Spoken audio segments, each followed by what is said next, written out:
GTV for unity and development. Assalamu alaikum wa rahmatullahi wa barakatuh. Okusoka kwa byonna tutendereza Allah subhanahu wa ta'ala akyatuwadde ekyengira ky'obulamu, ekyengira ky'obusiraamu n'ebyengera ebirala bingi bye tutasobola kubala ne tubimalayo. Tumutendereza n'amatenda amajjuvu era ne tumwebaza nti alhamdulillahi rabbil alamin. Kusasira n'emirembe bidderi nabbi waffe Muhammad sallallahu alayhi wa sallam. Nabbi sallallahu alayhi wa sallam yajja n'atuukiriza amaana obwesigwa bwe yatuukiriza obwesigwa kubanga ebyamutumibwa Allah subhanahu wa ta'ala obaka bonna yabutuusanga we bwamugwewa. Nabwe kityo tumusalire nga buli we bamwogerako tebamwogerako n'owulira n'osirika busirisi. Tukyali tumaliriza obuvunanyizibwa bwe twalaba tuli ku anwa'u al-amana, emiteeko gy'obuvunanyizibwa omusiraamu gy'alina okuteekako essira buli muteeko. Tuzze tugiraba mpola mpola ng'era n'olwaleero tukyali ku muteeko okugamba birrul walidaini amaana, mwana wattu okugondera abakadde ababiri nabo obwesigwa Allah subhanahu wa ta'ala bwe yatukwasa. Mu darasa yaffe yakulembera ey'olwaleero twalaba obujulizi obutulaga okugondera abakadde ababiri n'okubayisa obulungi nga tubujja mu al-Qur'ani al-Karim, wamu ne tugoberezaako okulaba abamanya engeri gye batunuuliramu aya ezo mu ngeri ey'enjawulo. Olwaleero twagala tutunuulira ate ku bujulizi okuva mu sunnatu rasul okuva mu sunna oba okuva mu hadithi z'omubaka Muhammad sallallahu alayhi wa sallama y'ensonga eyo ey'okugondera abakadde. Ensonga eyo eraga nti okugondera abakadde oba bakadde baffe maama ne taata nabo buvunaanyizibwa bwaffe ng'abaana be bazaala y'omubaka sallallahu alayhi wa sallama ajogerako ki. Hadithi esooka naddala eri abawalimu mwenna abali abatuwuliriza era abatulaba ku GTV nammwe abafuna emisomo gino ku mitimbagano bayimaamu ba Lubaga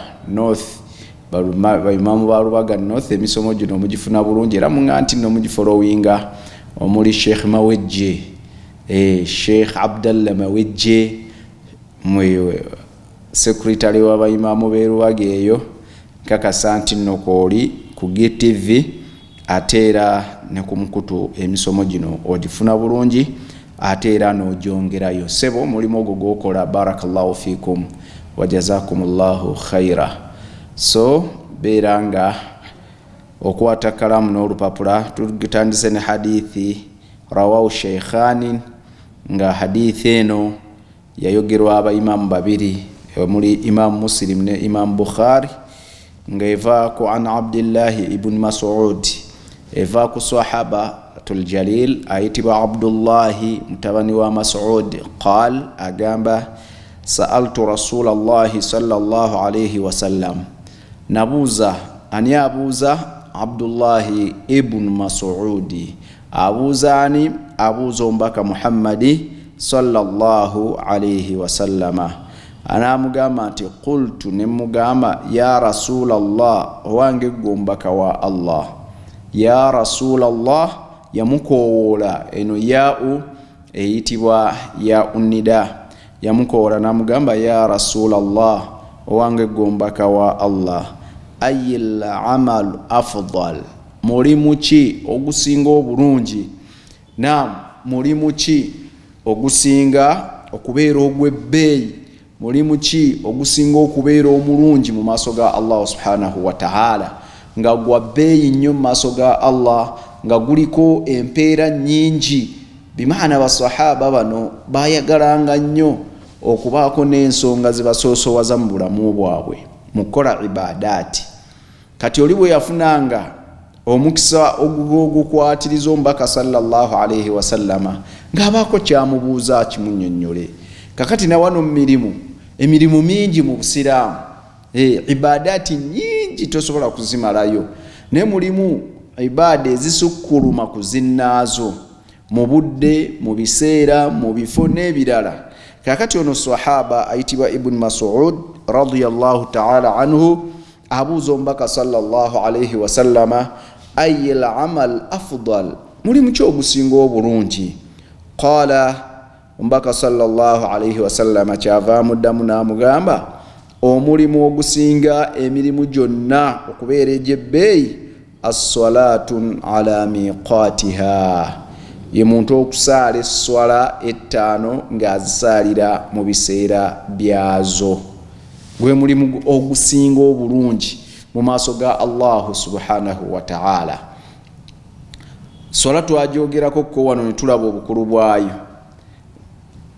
Esswala yeyawula al-ahadu bainana wa bainahu as-sala, enjawulo eri wakati waffe n'abo abatali basiraamu kusaala.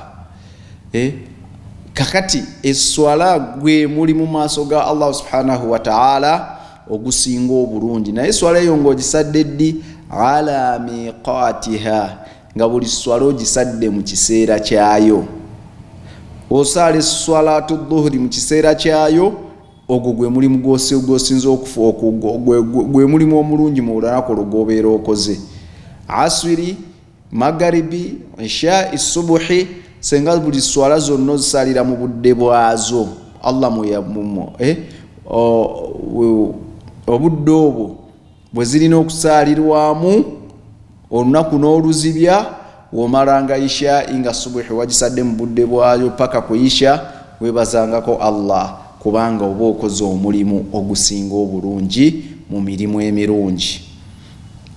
Naam, qultu thumma ay, namugamba naam. Abdullah ibn Mas'ud agamba, ogwo ngutegedde, swala ngitegedde buli swala mu kiseera kyayo.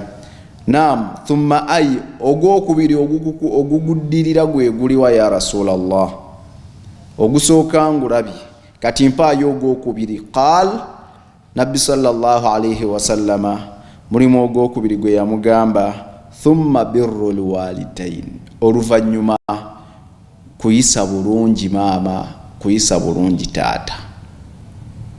Yeri aya gye twalaba nga Allah subhanahu wa ta'ala atugamba, wa qadwa rabbuka alla ta'budu illa iyyahu wa bil walidaini ihsana.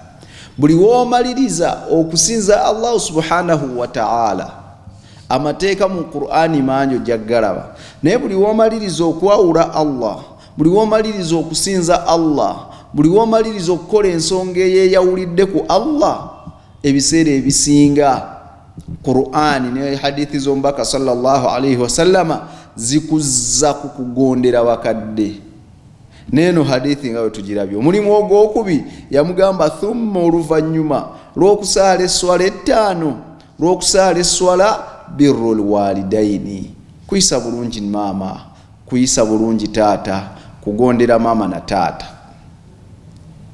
Gwe mulimu oguddirira. Omaze okusaala esswala, salatu dhuhri, maama yagambye, mwana wange nkwagala. Awo kasita omugamba, mami kamala okusaala, kale mala okusaala nkwagala, lumaliriza okusaala, omaze oleeta adhikarizo, genda ewa maama, genda ewa taata, oba kola maama kye yakutumye. Maliriza ensonga maama gye yakutisse, gye yagambye obeere ng'omaliriza. Lowooza ku maama alidde atya, asuza atya, ajjanjabiddwa oba tajjanjabiddwa, eddagala lye lyaweddewo teryaweddewo, ebyo byonna byonna kulongoosa na kubayisa bulungi. Thumma birru alwalidain, kyava mugamba, qultu, ne mugamba, thumma ay, maze okugondera maama, kikyembanzizaako. Qaal, al jihadu fi sabilillah, namugamba olwo genda olwane mu kkubo lya Allah. Tulaba mu mirimu egisinga obulungi wano, hadithi eno eri rawahu al-Bukhari wa Muslim yaleeta emirimu esatu nga giddiringanye. Esooka as-salatu ala miqatiha, okusaala esswala mu kiseera kyayo. Wa birrul walidaini, gwe muli ogwokubiri kugondera bazadde maama ne taata, kubayisa bulungi. ekyokusatu al-jihadu fi sabilillah, kulwana mu kkubo lya Allah subhanahu wa ta'ala. Kitegeeza ki? Nabbi sallallahu alayhi wa sallama yakulembeza okugondera abazadde ku jihadi. Kitegeeza nti jihadi mulimu gwa kusatu. Wejibaawo emirimu ebiri, olina okugenda okulwanira eddiini ya Allah ate olina n'okulabirira maama. Kitegeeza olina okulabirira maama jihadi n'osooka osimba wakati n'omaliriza guli omulimu. Ngera we twalaba waliwo hadithi endala nayizze omubaka sallallahu alayhi wasallam baali bagenda mu jihadi. Omuvubuka najja n'amugamba, ya Rasulallah, nange njagala kugenda kulwana mu kkubo lya Allah. N'amubuuza, bakadde bo bombiriri weebali? N'amugamba, bakadde ninawo omu, taata yafa naye ye maama waali. N'amugamba, ddayo olabirire maama, ye jihadi yo oba lwe lutalo gwe lwolina okulwana. So kitegeeza tojja kgenda mu jihadi kulwana. Jihadi olwaleero tumanyiya otugera jihadi fi sabilillah etwaliramu ebintu bingi. Waliwo n'okusomesa kuno okutukola jihadi, nako kulwanirira ddiini ya Allah subhanahu wa ta'ala. Jihadi y'okukoowola abantu, da'wa, otambule. Tojja kgenda Masaka togenze ku da'wa, nayo jihadi. Ogenze ku da'wa mwezi mulamba nga maama talina kyakulya, olowooze nti byogenda okukoowoola eri bituufu. Olina okukakasa nti nno maama omaze omumusiibula ti mami ngenze eno okuweereza. Nagamba, mwana wange sikuyinaako tabbu, Allah akutambuze bulungi. Mugenda kumalayo bbanga kinti wiiki ng'emu maama. Naye kati naye ate olwokusatu nabadde nina byenjagala onkolere. Kati onoobikola ddi? Ate woonoddira bijja bba biyiseeko. Maama mbadde nkomawo lwa mukaaga. Bintu bye bya lwakusatu njagala onkolere. Kitegeeza olina okuyimiriza luli olugendo, osooka omalirize obuvunaanyizibwa maama bwe yakutikka. Baadayin omuleke nga musanyufu akusabire nako olyoke ogende. So bwetyo hadithi eyo wetugirabye eya Abdullahi ibni Mas'udi. Hadithi endala rawahu Tirmidhi, eri mu kitabo kya Imam Tirmidhi, ngevaako an Abdillahi ibn Umaru ibn Amru ibn As. Evaako Abdullahi ibn Amru ibn As agamba ani Nabii sallallahu alayhi wa sallam qaal, yenno yajijjira ddala direct kumbaka Muhammad sallallahu alayhi wa sallam. Yagamba ati ombaka sallallahu alayhi wa sallama, ridha rabbi ay ridha Allahi, okusima kw'omulazi waffe Allah, fi ridha alwalid. Mu riwaya endala eno riwaya egamba ridha rabbi, okusima kw'omulezi waffe Allah, fi ridha alwalid, kiva ku kusiima kwa mukadde. Wa sakhti rabbi, n'obusungu bwa Allah, fi sakhti alwalid, kiva ku kunyiiga oba ku busungu bw'omukadde. Wano yatuwa walidi, omuzadde ogwa mweno riwaya ya Abdullah ibn Amr. So kate mu riwaya endala hadithi eremanyikiddwa nnyo egamba nga riwaya njogera yawukanamu naye amakulu gasemberagana, yeereeta bombiriri nti ridha Allahi, okusiima kwa Allah, fi ridha alwalidaini, kuva ku kusiima kwa abakadde ababiri. Ti abakadde ababiri maama ne taata we basiima, nga ne Allah subhanahu wa ta'ala akusiima. Wa sakhti llahi, atera obusungu bwa Allah kukwata fi sakhti alwalidaini, kiva ku kunyiiga kwa maama ne taata. Kati eri bombi yabaleetamu, nga kiringa ekitegeeza nti bombi balina sooka kunyiiga. Bombi we banyiiga awo nga we bikola ki.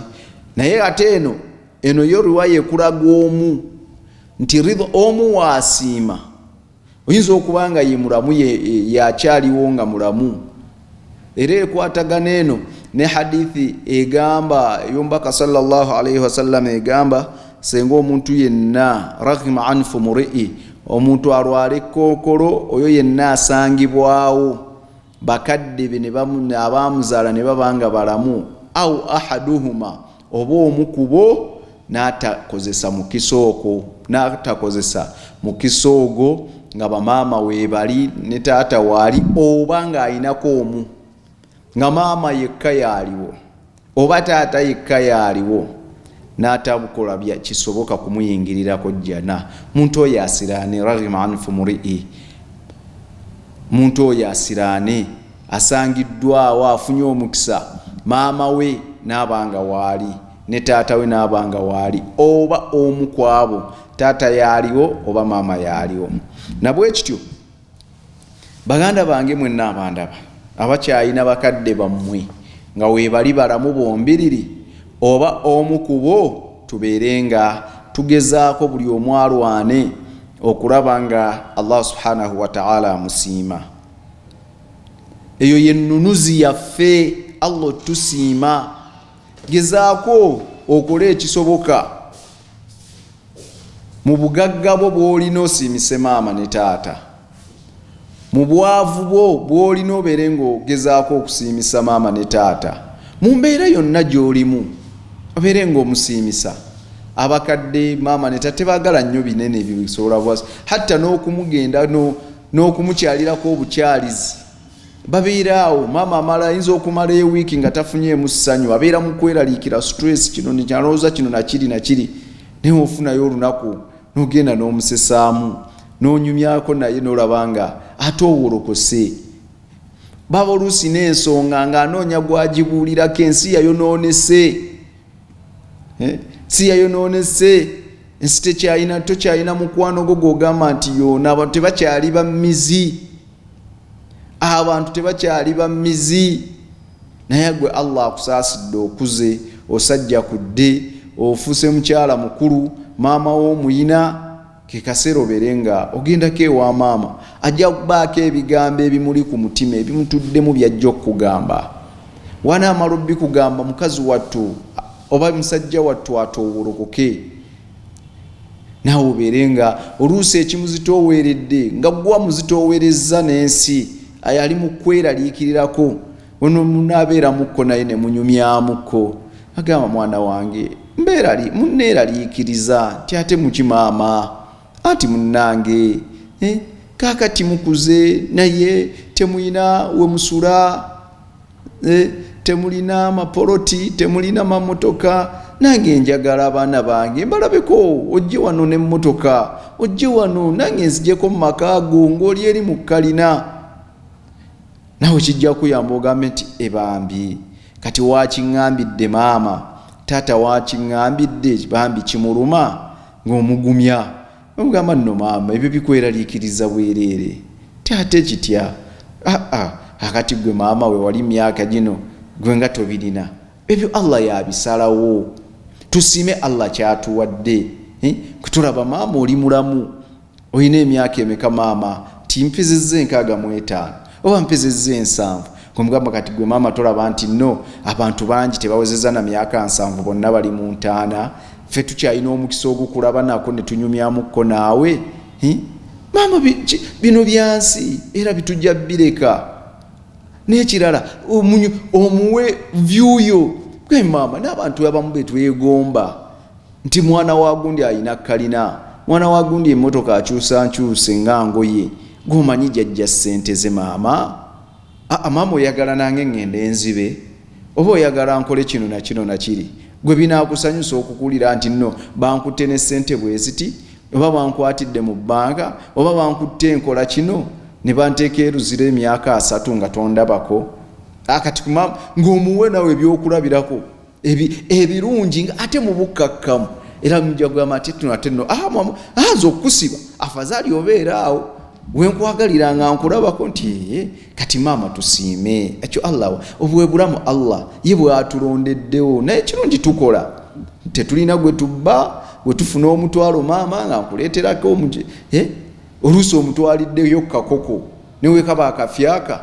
Kati gwe maama omanyi ezo ssente ze nazijje nti nedda, kati ezo ssente we bansasudde omusaala gwange gwenkolera emitwalo nno 20 n'okola otya nensasulako renti kati ngenzo olabanga nga mama nawe oludde okugulira ku nkoko nange kwe kuyitako wali eri enkoko eno nkimanye ekuwoomera nenkuleeterayo ekifi kimu 2 nawe olyekokko barakallahu fikum.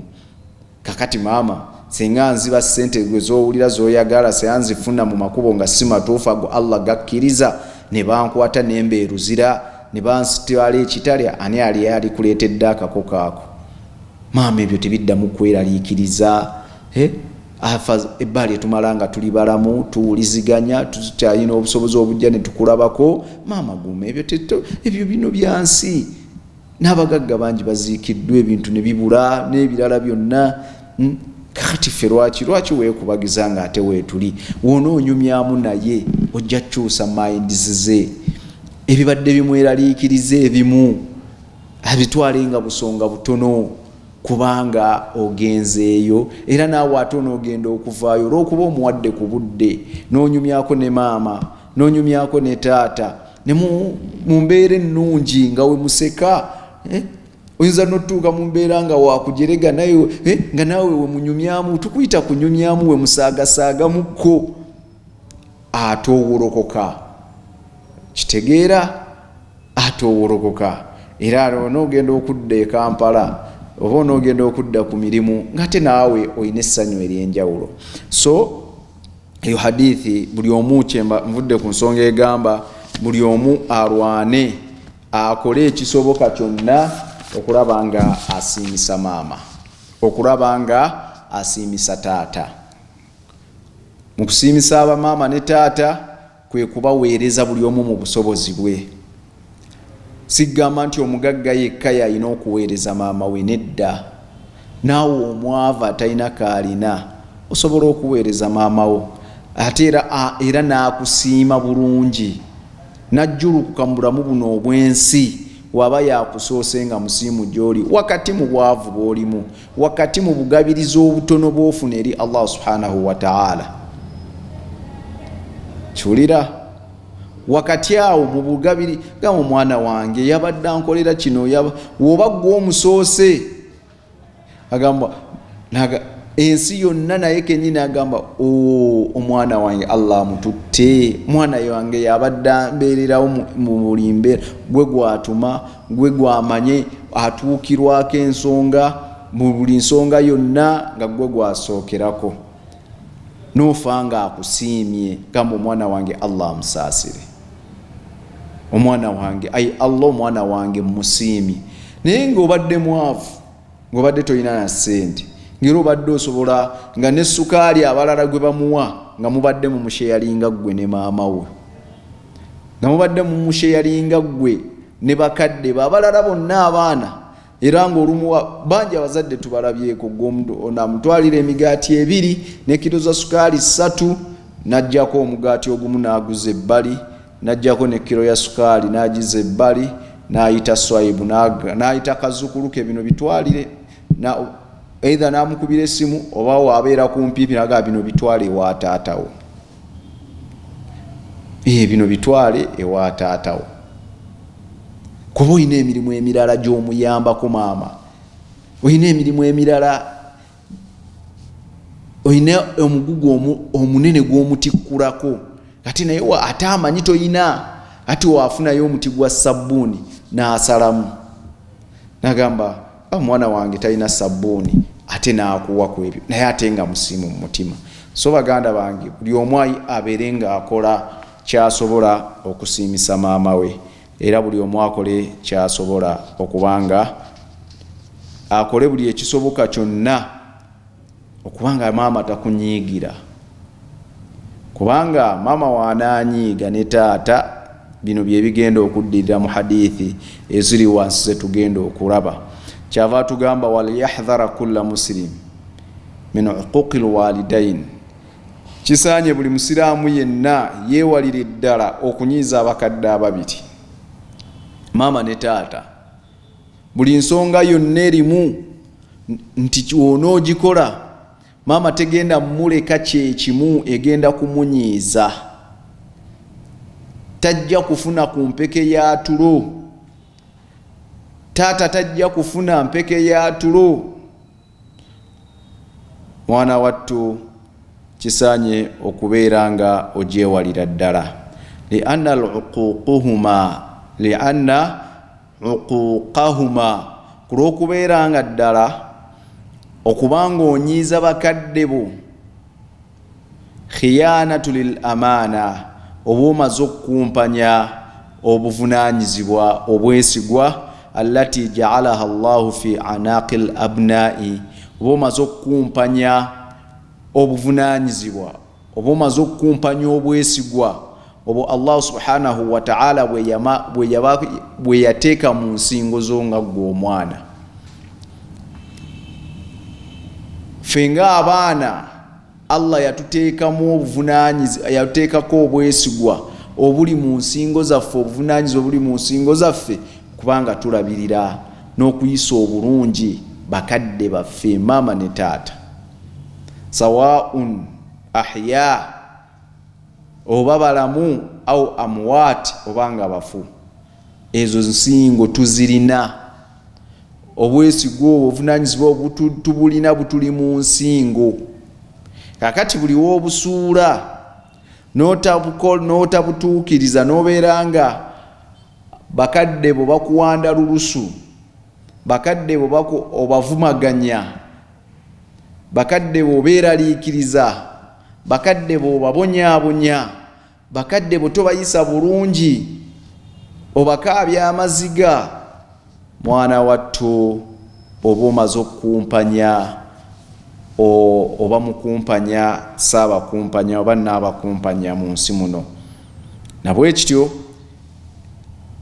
kubanga tunyiiza abakadde n'obutabayisa bulungi, tukyewalire ddala tuleme kukumpanya buvunaanyizibwa na bwesigwa Allah subhanahu wa ta'ala bwe yatuwa. Hadithi eyokusatu ku nsonga eyo, rawa shaykhan an Abi Bakara.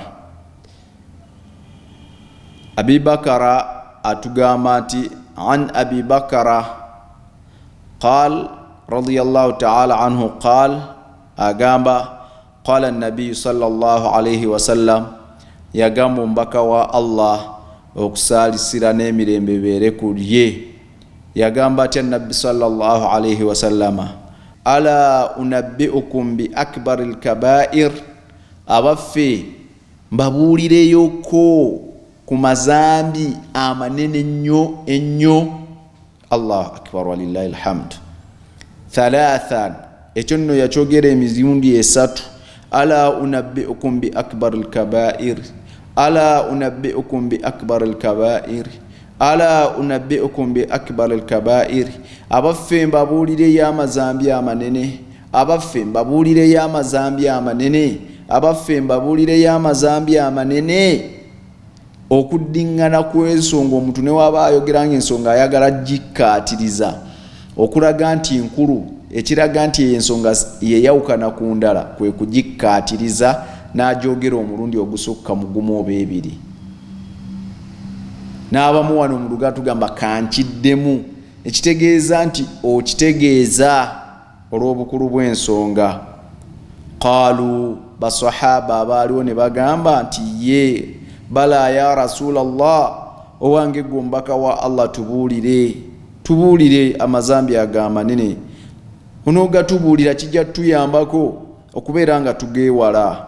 Qaala, kyava omubaka sallallahu alayhi wasallam agamba, al ishraaku billah, ng'era bulijjo ezambi mumaze we boogera ku mazambi agasinga obunene, ezambi erikulembera amazambi agasigadde gonna, al ishraaku billah, kwe kugattaka Allah n'ekintu ekirala, okuteekawo Allah omulala, okuteekawo Katonda omulala n'ojjawo Allah, oba Allah n'omuteekako kiyambi n'osinza ebitaliye n'ebirala.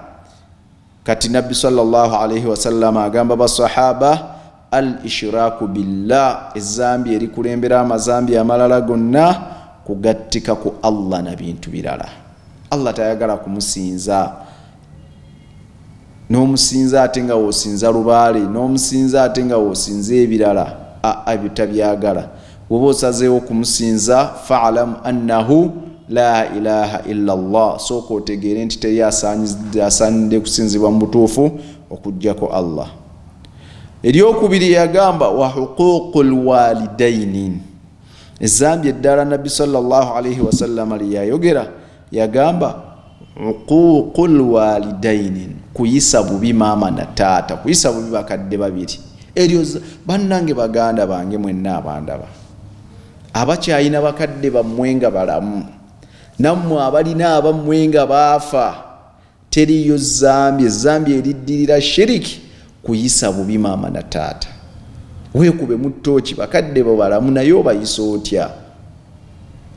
Bakwogerako biki, oboogezaako biki? Ebyo byonna kubayisa bubi. Huququl walidain, kuyisa bubi maama na taata. Naye olwaleero abantu batuuka ku ddaala eriwanyisiganya ebigambo nga bayomba. Omwana ayomba ne maama we, wali bannyinaffe abawala omusanga ayomba nennyina olwobuzo ate ono ye maama wa muzaala, so koleka nawe tekisoboka. Nkutidde seeka, oyo yamuzaalira nno ddala. Hatta tubiraba ku mativi, tubiraba ku mitimbagano nga mwana awanyisiganya ne maama we ebigambo, n'okumuwemula n'atuuka n'omuwemula namugamba n'ebigambo byotasobola igwe kubigamba mukyala ali myaka gya maama we, naye ng'omwana abigamba maama we direct. Wosanga abalenzi musanga ayombagana ne kitaawe, bayisiŋŋanya ebigambo. Hatta n'abamu ne bava ku ddaala eryo ery'okuyombagana ne batuuka oli n'akwata n'asitula omukono. Allahu akbar wa na'udhu billahi min dhalik. Bane buli ayina maama we nga mulamu, buli ayina taata we nga mulamu, saba nnyo Allah ataleme kutuusa ku ddaala eryo, aleme kutuusa kutuusa mu kikemo ekyo, kuba ekyo hadha huwa alfitan ashaddu fitan, bye bimu ku bikemo ebinene. Kati ndabika nti nze Hamza Murshidi Busuulwa nga maama wange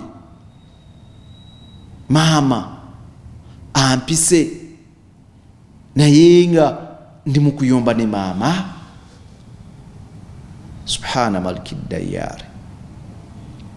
Nenva mu kuyomba naye nensitula n'omukono nkume maama wange mukube.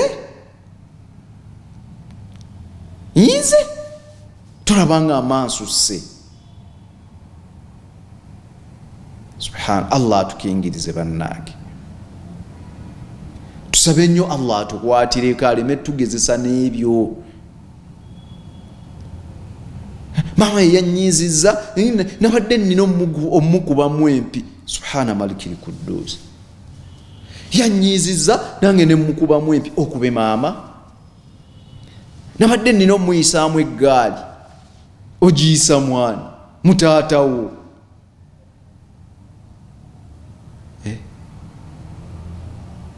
Allah tusabe nnyo Allah subhanahu wa ta'ala, Allah atukwatireko, Allah atutaase.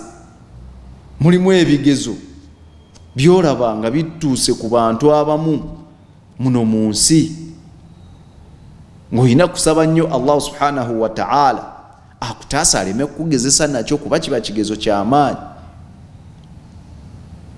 kiba kigezo ky'amaanyi. Oyomba otya ne maama, oyomba otya ne taata, yotya okuba otya maama, okuba otya taata.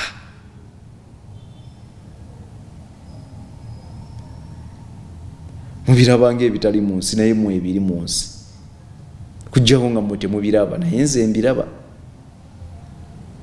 Kati eryo zambi ku mazambi amanene. Agamu ku mazambi amanene geego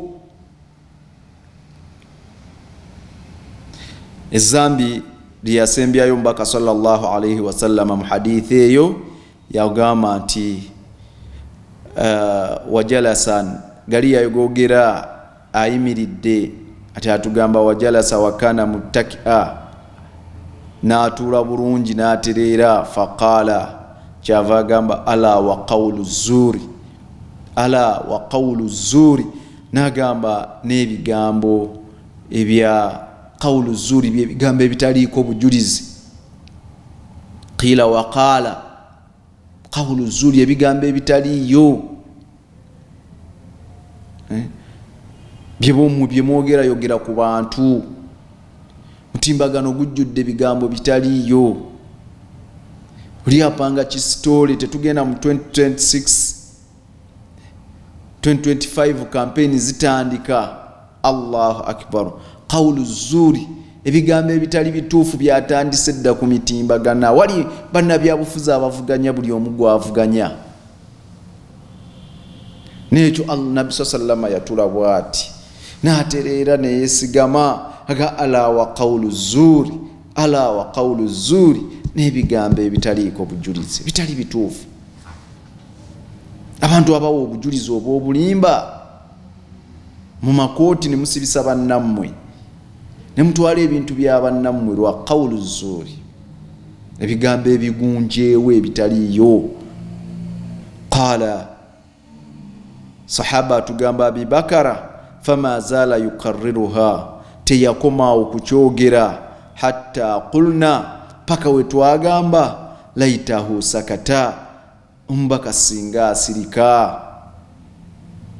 Ala wa qawlu zuuri, mbewaza ebigambo ebyo. Ala wa qawlu zuuri, ala wa ebigambo wowe waje bituusizza abantu. Qawlu zuuri, ebigambo ebyo ebitaliiko mitwe n'amagulu, ebigambo ebitali bituufu, waje bituusizza ensi, waje bituusizza families, waje bituusizza Allah. Abantu bafudde, abantu bali mu ntaana lwa bigambo. Tegenda nakubuuza bigambo byali bisaani, gwe tomanyi nti ebigambo bittira ddala. Ala wa qawlu zuuri, ag'amazambi 3 Nabbi sallallahu alayhi wasallama ng'egajja mu hadithi eyo jajjisanga mu kitabo kya Bukhari ne Muslim. Mu Bukhari 2254, mu kitabo kya Muslimu hadithi ya 87. Erimu amazambi 3, erimu shiriki, erimu okuyisa obubi bakadde baffe maama ne taata, n'eryokusatu ebigambo ebitaliiko bujulizi. Qawlu zuuri, ebigambo ebigunje, bisitole olina apangisa abantu abavubuka ne bakuteekako ekigambo kyotalowooza nako nti olikikola, olw'okuba ayagala kufuna ssente, yasasuddwa, oba alina byayagala okuggusa n'ebirala, buli omu okusinziira ku kigendererwa ki. Mahali shahidi yaffe mu hadithi eyo ebadde wa uququl walidaini, okuyisa obubi maama ne taata lyerimu ku zambi eddene mu mazambi amanene. Hadithi eyokuna, ndowooza taata Hudu erukomera, tuli ffenna, ndowooza tutambula ffenna mpola mpola insha Allahu taala. Kansubire sikulese ne hadithi ezo ngezaako zoogera. Nkimanyi oyina Riyadhis Salihin, awo osobola okugenda mu baabu birrul walidaini. Abawalimu bange mwenna abali ku mukutu guno, n'ogenda mu Riyadhis Salihin, ekyo ekitabo abawalimu ffenna tuba nakyo. Riyadhis Salihin ekyo oteekeddwa obba nakyo.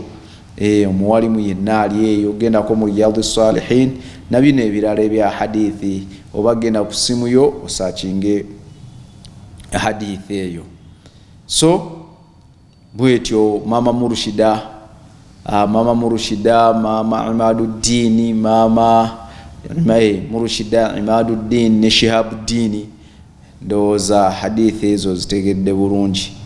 Maama tomukayuukiranga, jafuna ebizibu bya bwereere. Hadithi eyokuna eva mu Nasaa'i, rawahu Nasaa'i, agamba an Abdullah ibn Umar ibn As, era akomyewo, qaal, agamba qala Rasulullah sallallahu alayhi wasallam, yagamba omubaka wa Allah okusaasira n'emirembe ebeere ku ye, thalathatu la yanzuru Allah azza wa jalla ilayhim yawma alqiyama, abantu ba mitendere esatu Allah tajja kubatunuulira ku yawmul qiyama. Naye an-nadhar kyebategeeza okutunuulira wano agamba nadhuru rahmatun awalan, olutunulo olw'okusaasira. Ku yawmul qiyama tebajja kutunuulirwa na lutunuulirwa lwonna lulimu kusaasira kwa Allah subhanahu wa ta'ala. Wa illa fala yughayyibu ahadun an nadari, naye teri yatajja kutunuulirwa, wabula olutunuulirwa olwogerwako wano mu hadithi lwe lutunuulirwa olwa rahma olujjuddemu okusaasira kwa Allah subhanahu wa ta'ala. Kati abantu basatu tebagenda kutunuulirwa Allah subhanahu wa ta'ala nga abatunuulira abasaasira. Naye yasookera ddala al-aaqul walidayhi, oye yayisa obubi mama ne taata. Omuntu asookera ddala eyayisa obubi taata we ne maama we tebagenda kutunuulirwa muntunuulira lwa, tebalinayo lutunuulirwa lwonna lwa kubasaasira ku yawmul qiyama. Buli lutunuulirwa lwonna olulibatuukako olugenda kuba lwa kabenje gye bali, kuyisa bubi na kuyisa mu maaso na butagondera mami ne dadi. Nabwe ekyo baganda bange, oba okakasa nti okkiriza Allah n'omubaka we, ng'era okakasa nti ogenda sisinkana Allah, ogenda kufa, osaanye weetereze, otereze enkolaganayo wakati wo ne maama wo, wakati wo ne kitaawo we baba balamu. Ate era mu kaseera ke kamu enkolaganayo wakati wo ne kitaawe yafa eri etya. Aseeka yafa, kati ebyo biki by'oyogera? Teyaleka mikwano gye, teyaleka baganda be, baganda ba kitaabo be tuyita bataata abato.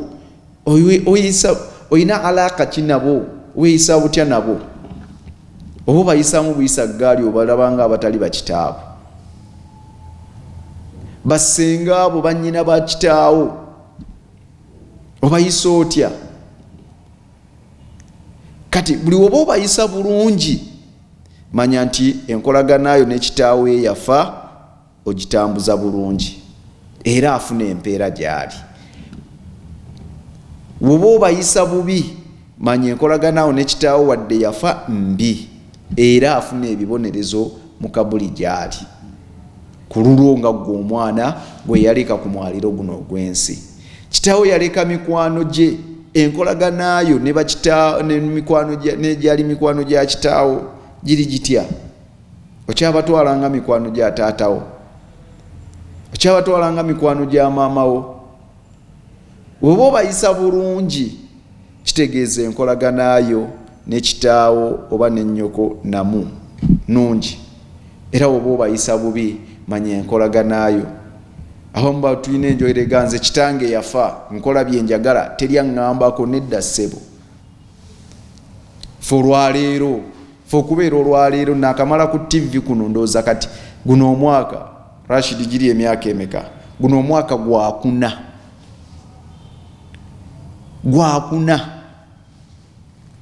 nga ndi ku GTV kuno nsomesa, simisinga okugyako nga ndi mulwadde nnyo.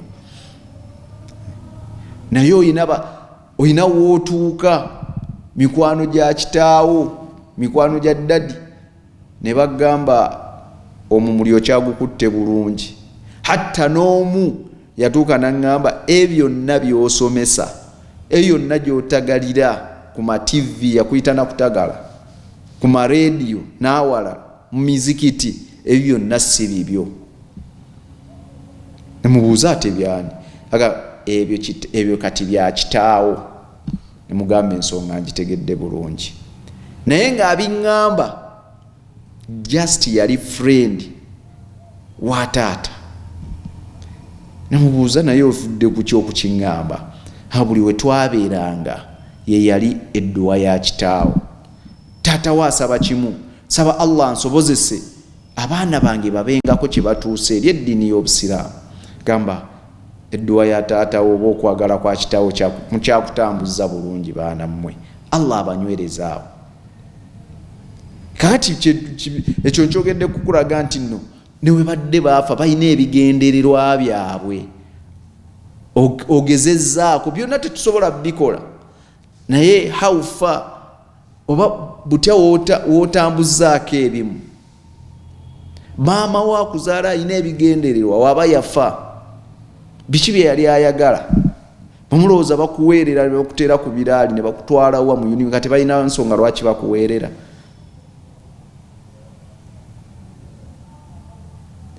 Baba n'ensonga zaabwe lwaki beerekereza akasente ako bamaama, n'otuuka n'omukaabirira n'agenda abamu batuuka n'otukubanje n'okutunda ku bibanja musome mubeere bulungi nga balina ebigendererwa. Oluusi ne babibagamba, oluusi ne babigamba mikwano gyabwe. Kakati ebyo byonna bwe baba baafa olina okugezaako okumanya lwaki mami yali ayagala nkole kino.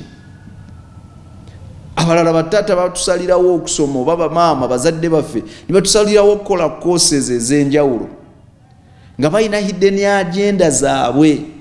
Agamba omwana wange ono Allah kansobozese afuuka omusawo insha Allah. Obusente ne babunoonya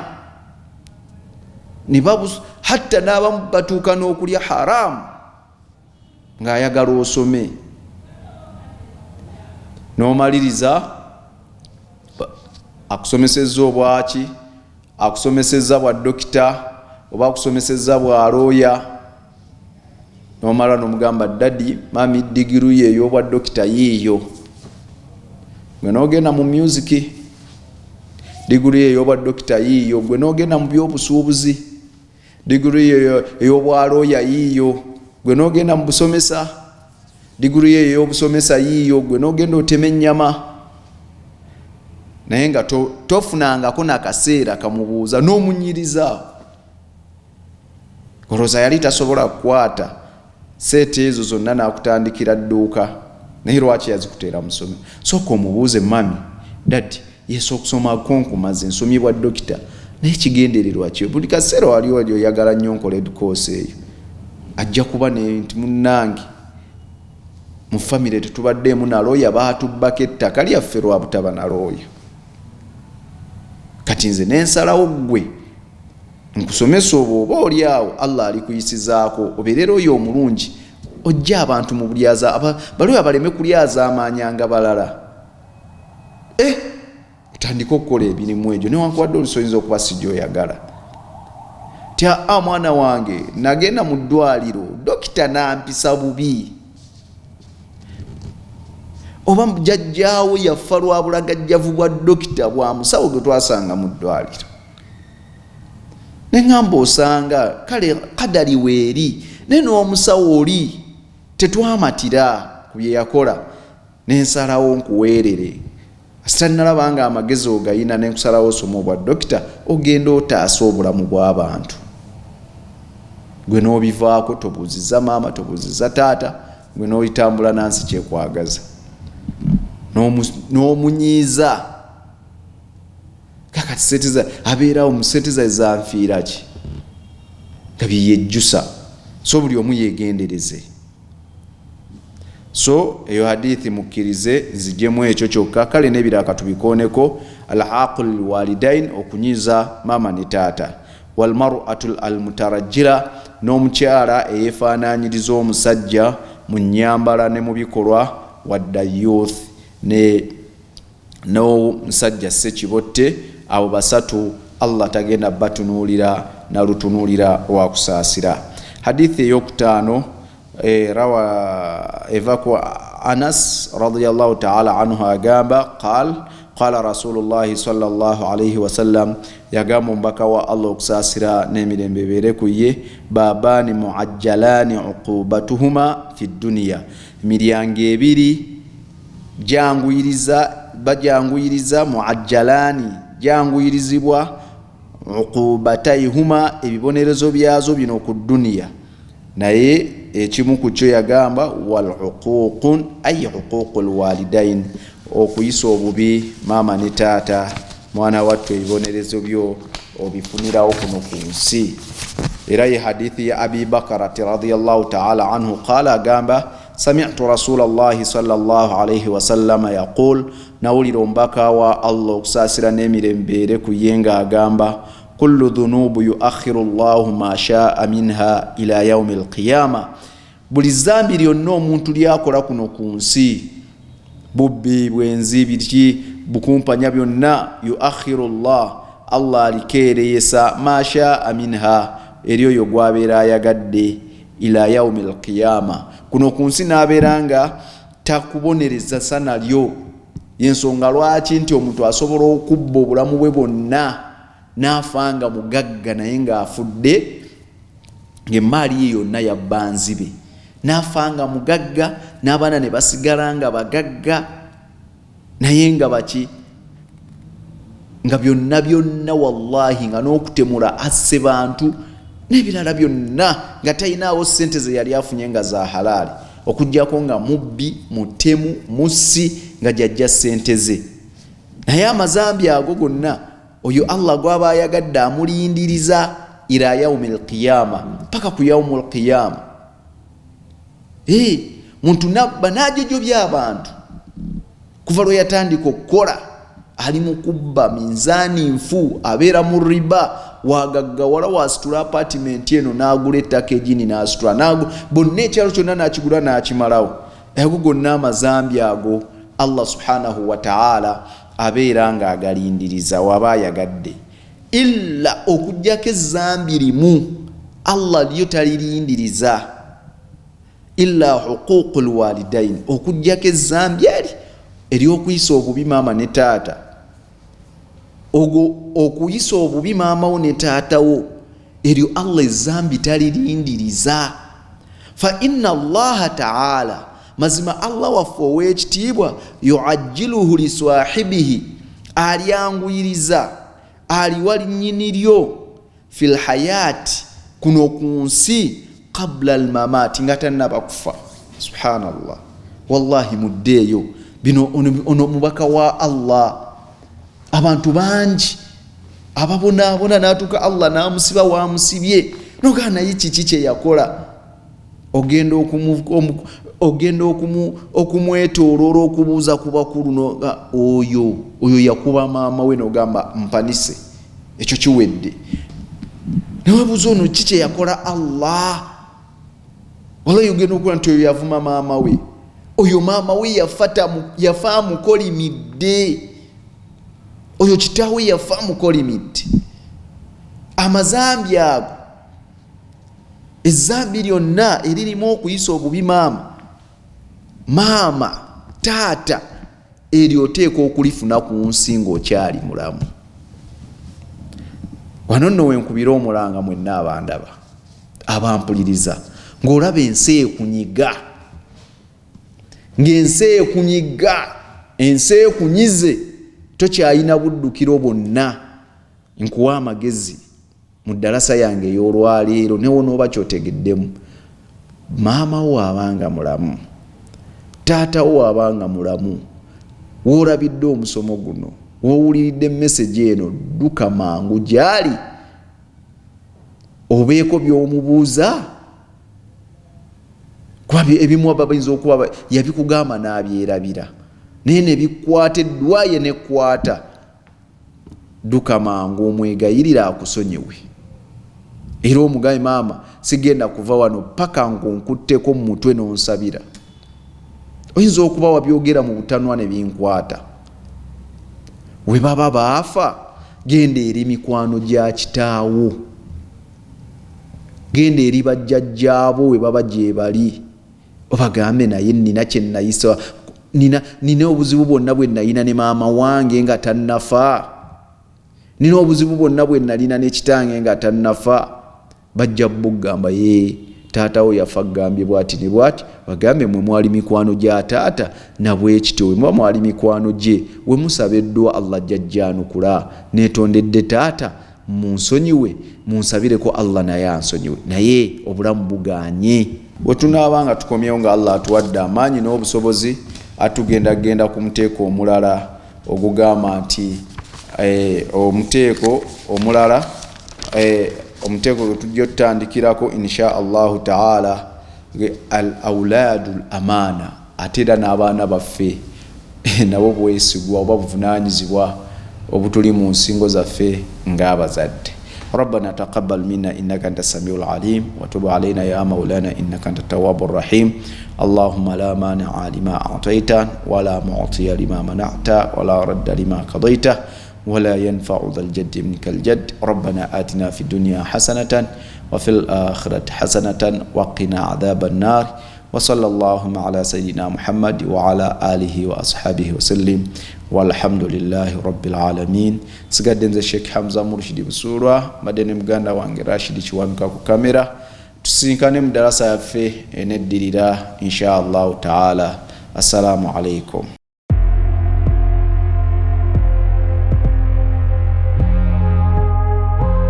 GTV for unity and development.